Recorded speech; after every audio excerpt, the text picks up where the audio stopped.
Well, good morning, good evening, good afternoon to you wherever you are in the world. Here today in Western Australia, it's just after 5 p.m. and of course we're in summer, so we're southern hemisphere. Today's been a really warm day, 34 degrees, and tomorrow's going to be 38 Celsius we're talking. So the point being that obviously people get a bit stressed out at the best of times once the summer temperatures start kicking in. But of course, we're at that time of the year where everybody's emotions tend to become somewhat escalated, shall we say. But before we get into it, and it's this theme of emotional escalation that is actually going to lead the yarning topics today. But before we get into that, I just want to say, look, thank you very, very much for being part of my journey, part of my life, and for clicking on this video. If you're new to the channel, I hope you'll find something of interest to you that encourages you to continue to look at some of the other content.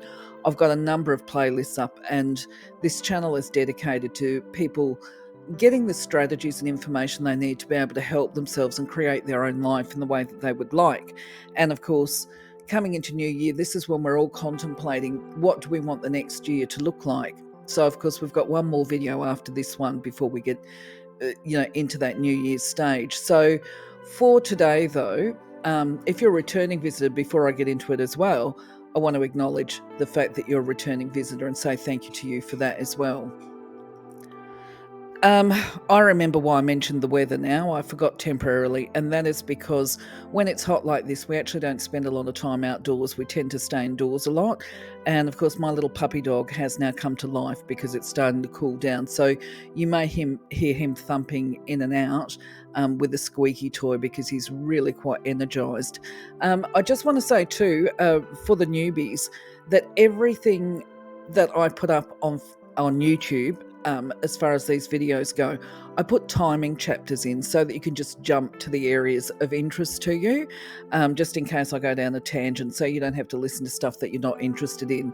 And I would imagine if you're anything like me, quite often if I check out other people's videos, after I've listened to a couple of the welcomes, I tend to skip on and go past them and just go directly to the content that I want to know about. And so I wouldn't be surprised or offended if people do that.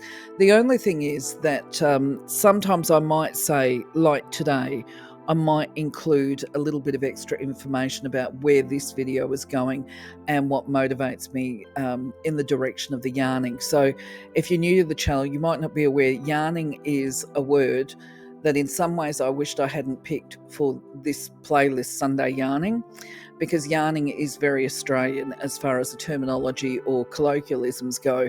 When we're having a yarn, we're having a chat. So basically my Sunday Yarning is a Sunday chat session and a time to respond to perhaps any content, any of the comments that may have gone up about the content, and just to have a chat in general about my observations that I may have noticed over the last week, or some of my experiences that I can share with you, and hopefully you will feel encouraged to respond and share back with me.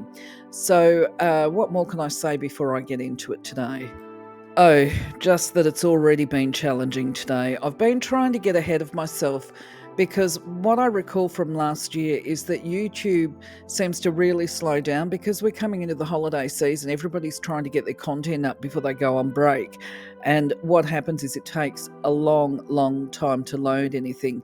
And this is why I'm doing this video so late. I became very frustrated today because I started at 8 o'clock this morning to record a video, which I did, but it actually took me about 4 hours to load it onto YouTube. So it's been a bit of a nightmare.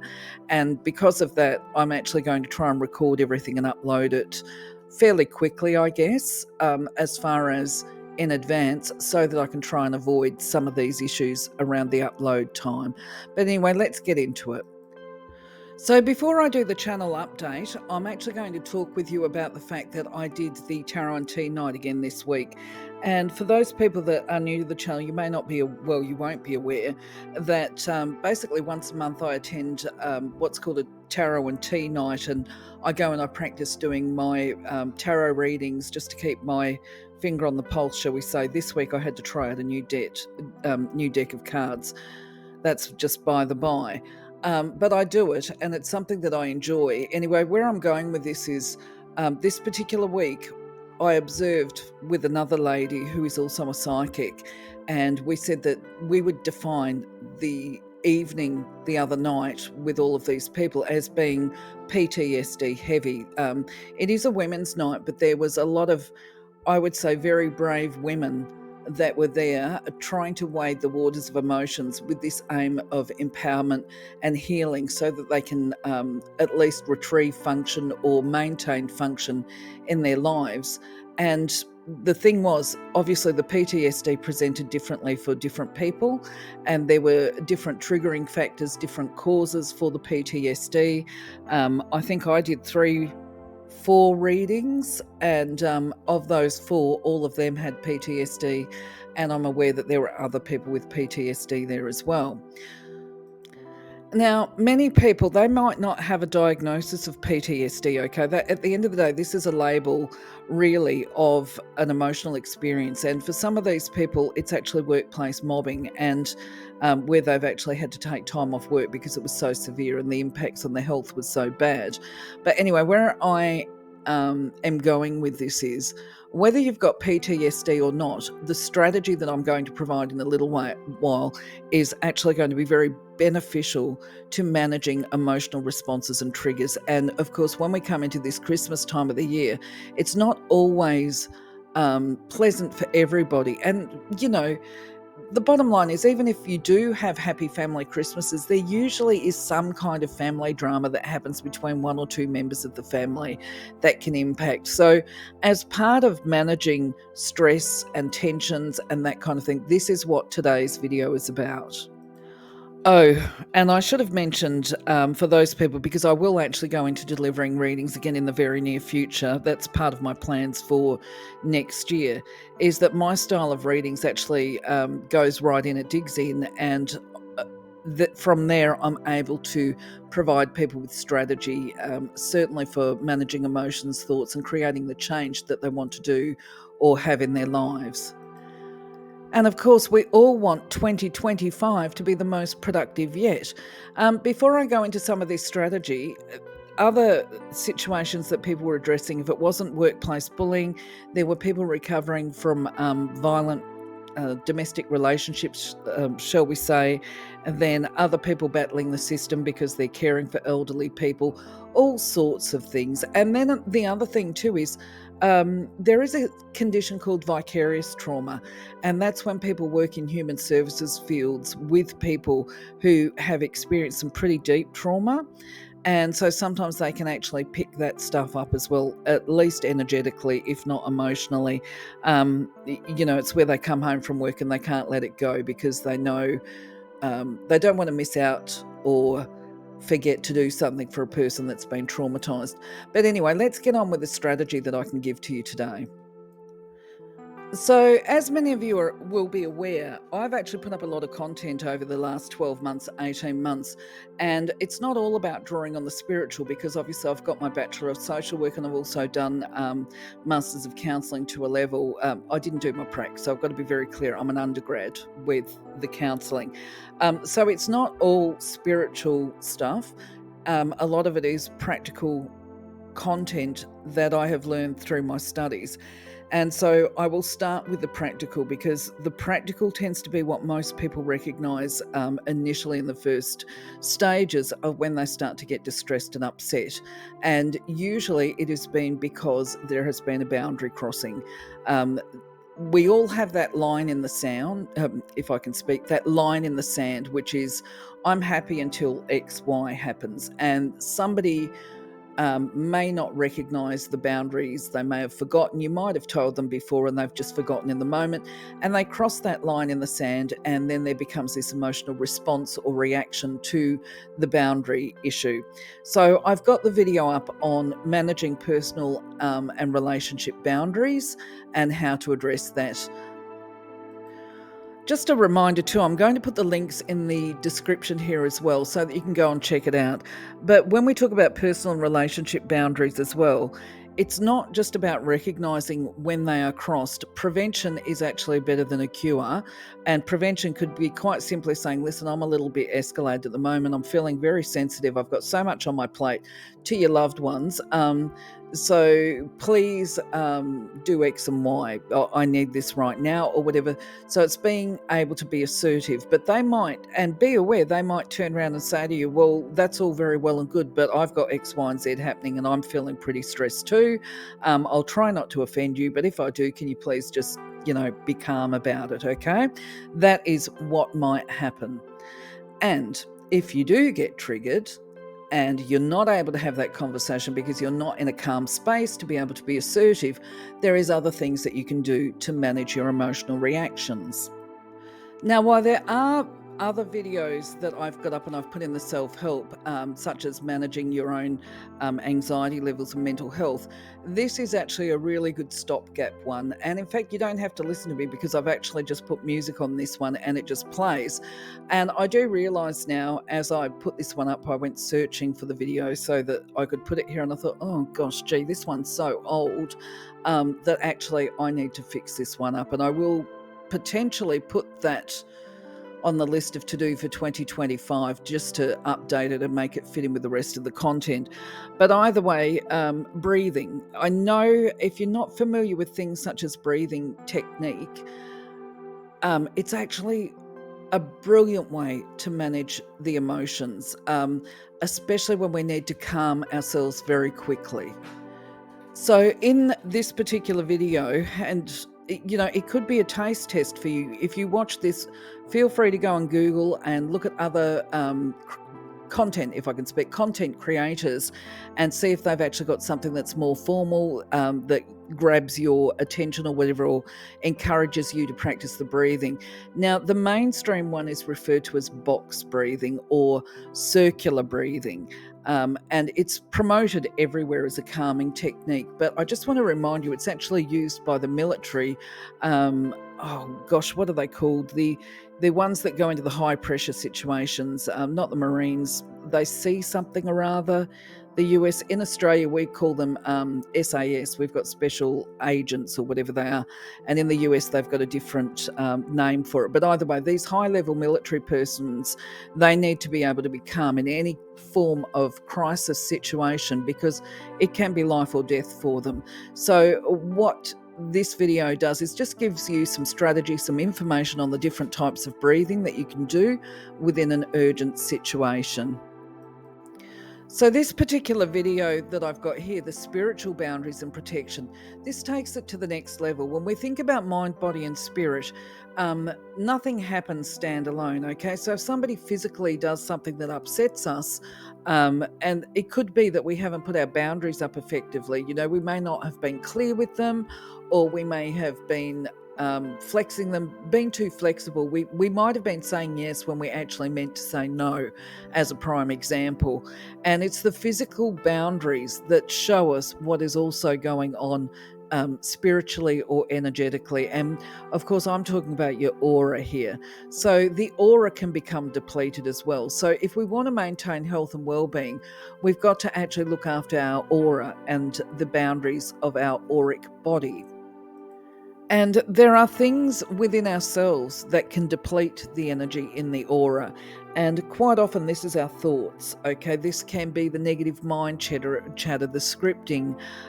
It could be, oh gosh, gee, just our belief systems. It could be the fact that we actually read too much into a person's behavior and we personalize a comment or an action when it actually is never about us.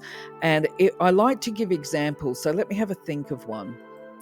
Okay, prime example, this goes back many, many years when I was working with two ladies, and I really upset one without even trying. And putting it into perspective, I had found out, because it had been announced in the workplace, that two of my colleagues had been having a relationship together and that they had become engaged. Now, of course, I was young. We're going back, like nearly 40 years at this point in time. And I remember actually being surprised that they were having this inter-office relationship, because that was actually considered taboo back in the day.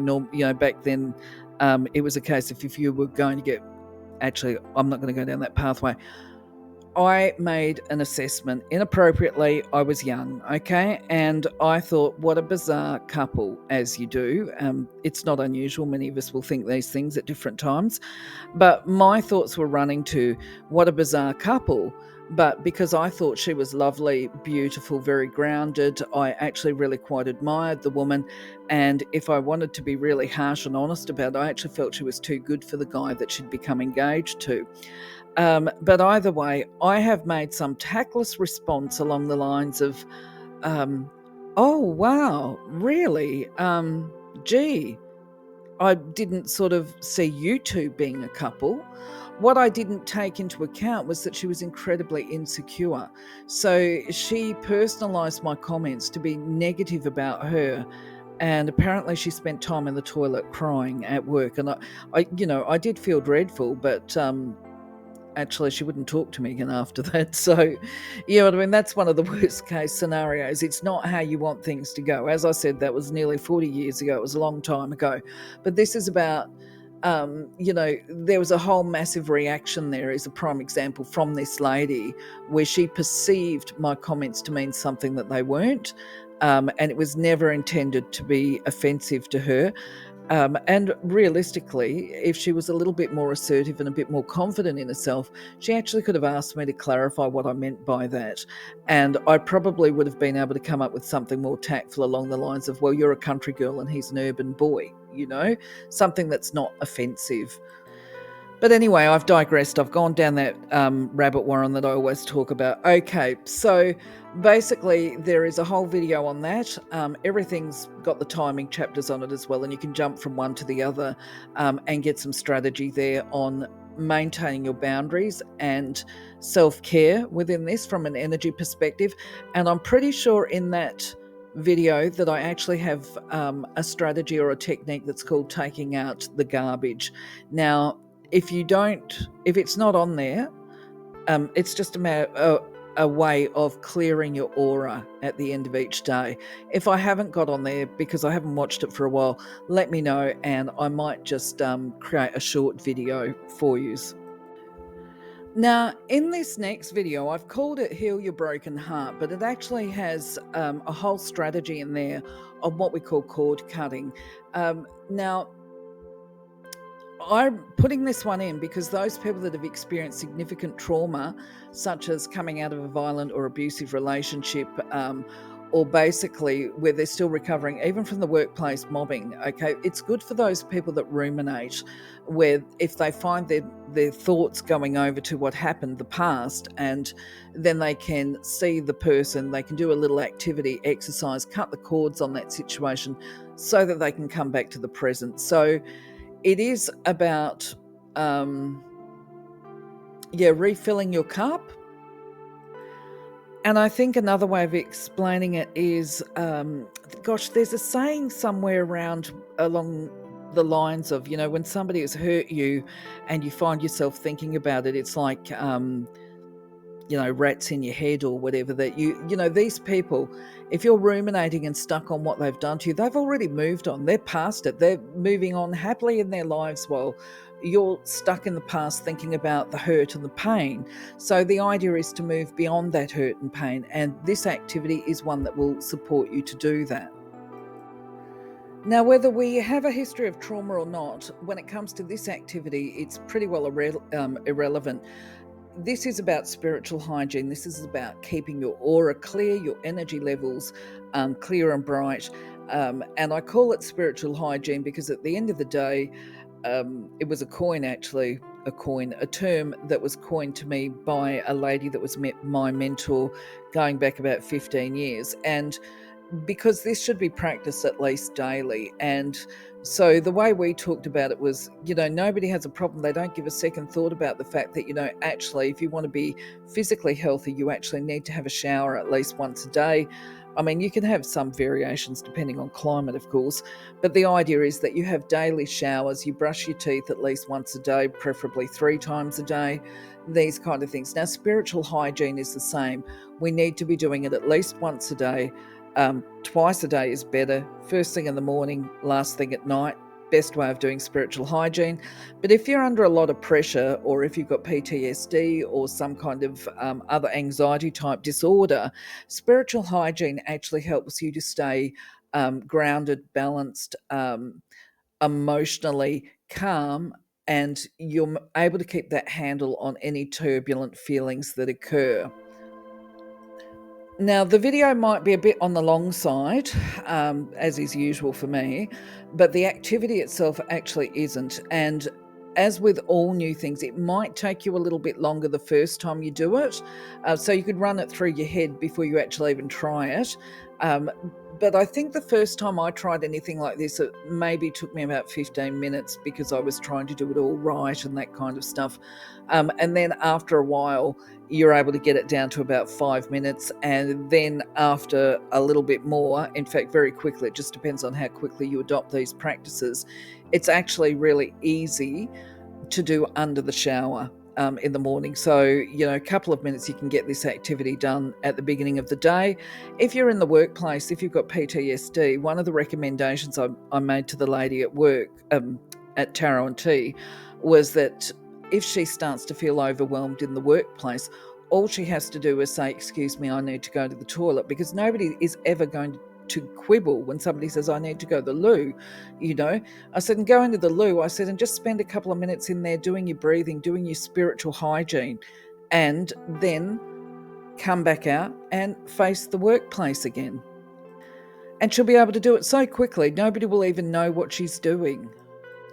Now, in my haste, I've called this particular slide Crystals for Trauma, where actually I probably could have just called it Crystals for Trigger Management, about the emotional triggers, okay? I am putting together a document for myself so that, what can I say, with the names of the crystals and how they're used, what we would treat conditions with using these crystals. Now, I'm only like at the letter E in this list. So I'm not even halfway through. But what I have done is I've observed that there are specific crystals that are recommended for emotional management and regulation, shall we say, and to keep a balance. And there's certainly some that are recommended for trauma, for people that have got it, whether they've had PTSD or childhood trauma or whatever. So this is basically just the first crystals that I've got on this document that I'm creating. Carnelian, I thoroughly recommend. If it's related to the trauma, if people are having PTSD and ruminations, they might want to have the orange brownie type one because that will help ground them as well. Emerald is also good. Actually, I haven't got that on the list, I don't think, but emerald is also good for healing in as far as forgiving people, because normally trauma, especially if it relates to workplace bullying and that kind of thing, is because something has been done to a person. They've been a victim of something, and so it does involve forgiving them and being unwilling to be angry and unwilling to be stuck in this past pain, or the pain, keeping the pain present in the present part of life. So anyway, what I've done is I've got a couple of crystals there. I will expand on this list over time. If you want me, if there's one that you think of, by all means add your own comments. If you've heard of one that's really good, if you've got PTSD, if you've heard of somebody that's got a mental health condition or whatever and that they've got benefit from a crystal, please do feel free to put it up there and I will try and accommodate it as quick as possible. Thank you.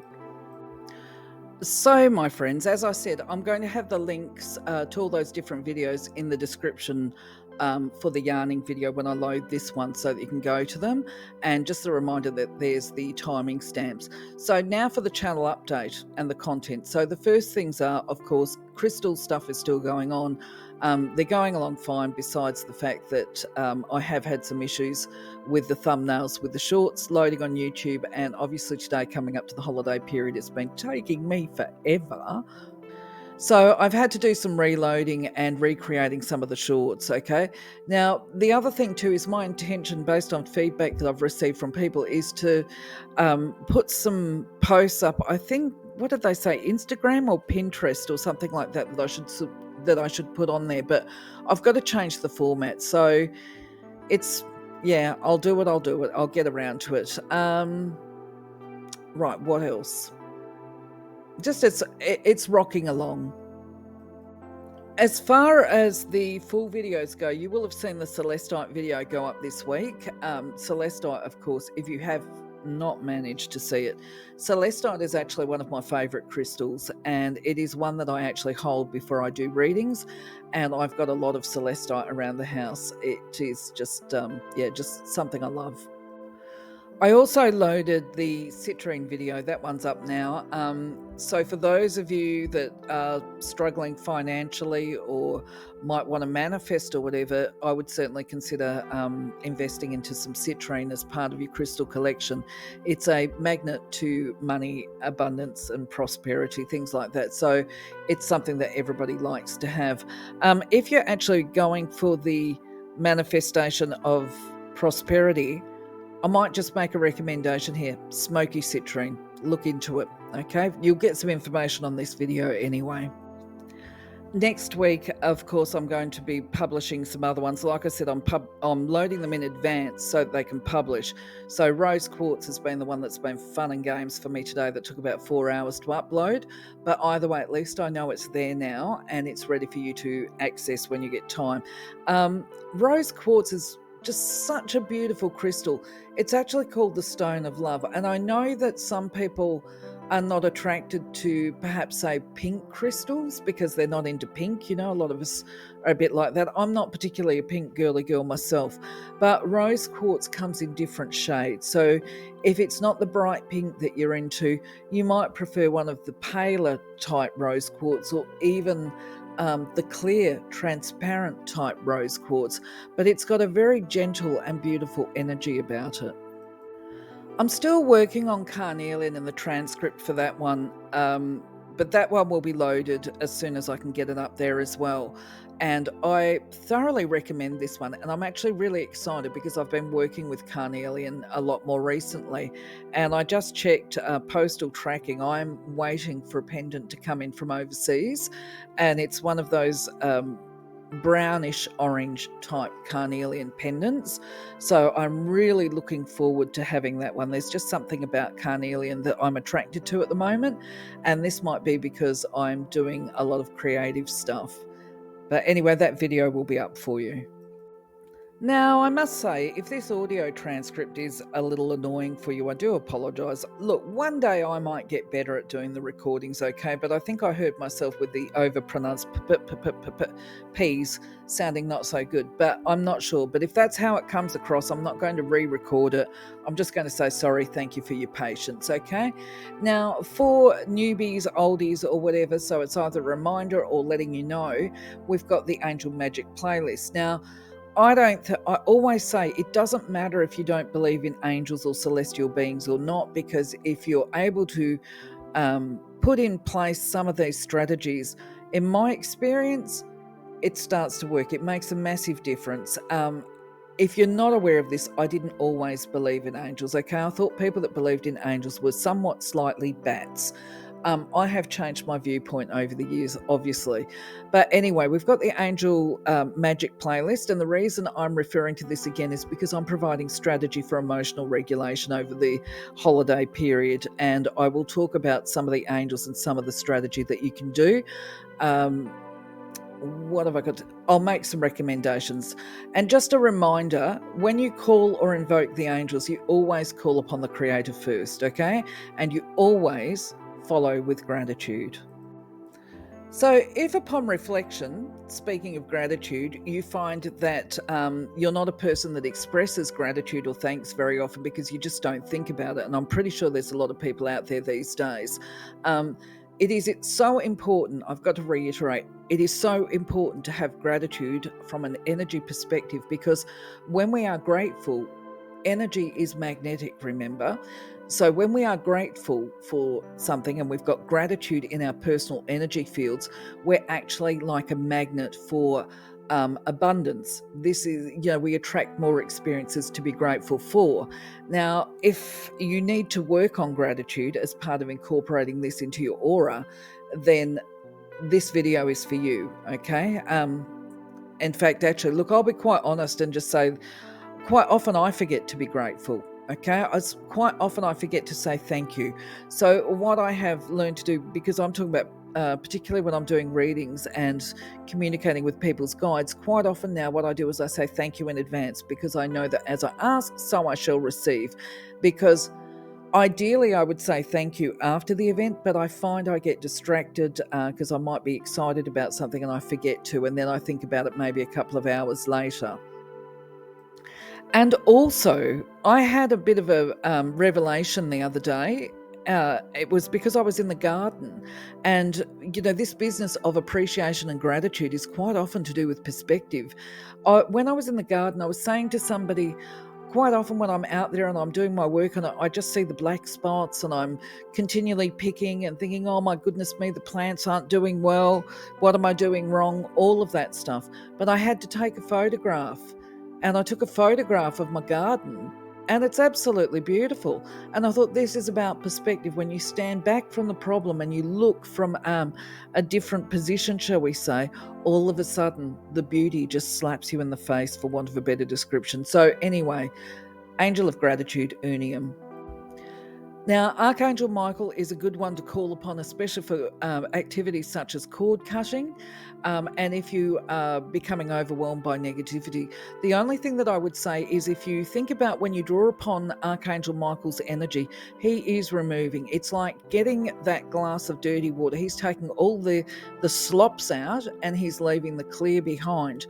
Now, the thing is, if you've got a full glass and he takes out all the slops, you're going to actually have to fill up the rest of the glass with the clear stuff. So just a reminder here, if you're going to draw upon the energy of Archangel Michael, I would be inclined to also draw upon the energy of Archangel Chamuel following. So, empty out the toxicity and fill the cup with love, so to speak. The cup, of course, being your auric body, your physical body as well. Before I move on to the next slide, I just want to remind you too that you can call upon Archangel Michael for protection while traveling as well, to put your vehicle, whether it's a plane, a car, or whatever, into a blue bubble of protection.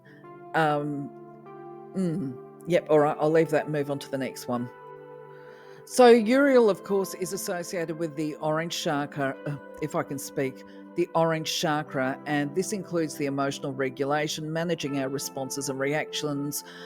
It's where we choose whether or not we're going to react to the triggers, or if we're going to create positive outcomes from the events that occur. It's where we choose if we're going to be upset or offended, or if we will treat even triggers or undesirable circumstances as learning and growth opportunities. And I mean, that's just amongst a whole heap of other ways that he helps us. So it can be basically, look, I'll let you watch the video, but I do recommend that. And also, funnily enough, carnelian is one of the crystals that's associated with Archangel Uriel. Just an extra tidbit there. Now, I did talk about the Angel of Blessings last week, and I'm going to talk about again today, and I'm going to talk about her again next week as well. This is because we are coming up to the new year and the end of this year. So this is a time to reflect on 2024, a time to think about what worked, what didn't work, what we want to continue to invest our time and energy in, what we hope to see happen for 2025. And of course, then on New Year's Eve, if you can't do it New Year's Eve, I've got to say, you do it at a time that's convenient to you. This is what I aim for. It doesn't mean I always do it. If I run out of time, I might do it on the 30th. If I don't have time before then, which, by the way, I will. Historically, this has been the case. I might not actually do the ritual blessing ceremony. I call it a ritual, but it's just a ceremony. I might not even do that until the 1st of January. The important thing is to do it, though, at some time roundabout that beginning of the new year. You'll have other opportunities throughout the year to do blessing ceremonies, which are basically incorporating gratitude and manifestation together. But yeah, I'll just keep pushing it at you so that you can actually remember, let's do it. Okay, let's do it. Let's make 2025 fabulous. So I've already said that I'm recording this particular video early for Sunday, and so by the time this video is loaded and you get to hear it, the 2025 annual forecast, speaking of 2025, will have been loaded and you can take a look at that. Now, of course, I go through and I remind you how to actually calculate both your ruling number and your personal year number. But the other thing, just if you got spare time, you might be too busy. You'll probably be too busy to do it now. But as a point of interest, you might actually want to go back and take a look at 2024 and see how accurate it was for you as far as forecasts and predictions go, because that's the reflection part of things. So it might actually help you as part of your planning for your blessing ceremony as well. What was I going to say? This is important with 2025. I think I'm going to go with, well, it can't be that important because I've forgotten it. I've got my notes here. But either way, the 2025 is just a forecast. This is an overview. I may revisit and redo the monthly ones. I'm not sure. But I also have got that numerology forecast playlist now. So you can actually go and find the content there. Oh, I know what I was going to say. Look, when you go back, if you decide to go back and look at 2024, just remember everything is timestamped. So if you've worked out that, say, you're ruling, well, you're in a personal year of 1, 2, 3, 4, whatever, you can go directly for that for each month. So it shouldn't take you a huge amount of time. I don't think any slide is longer than about 5 minutes. And of course, I invite you to leave comments, whether or not they're positive, whether they're not relevant, whether you don't feel that they were accurate at all. All of that is good to know because it helps to shape and inform the way that I interpret the numbers. So I'd be very appreciative if you did that. So, my friends, at this point in time, although my voice is giving out on me, although the dog is saying, hello, it's dinner time, it's dinner time, I just want to say, look, thank you very much for being part of my journey. Good luck. This is the last video, obviously, before Christmas. We've got one more video before we go into the new year. There is going to be changes with formats and templates on the channel, but I'll talk about those next week. But for now, I'm sort of trying to approach this with some form of sensitivity. For some people, this holiday period is very blissful, it's great, it's joyous, and all the rest of it. For other people, it's not quite so joyous. It might bring memories that aren't pleasant or whatever, or they're not able to be with their families and that kind of thing. So it can be a bit of a challenge.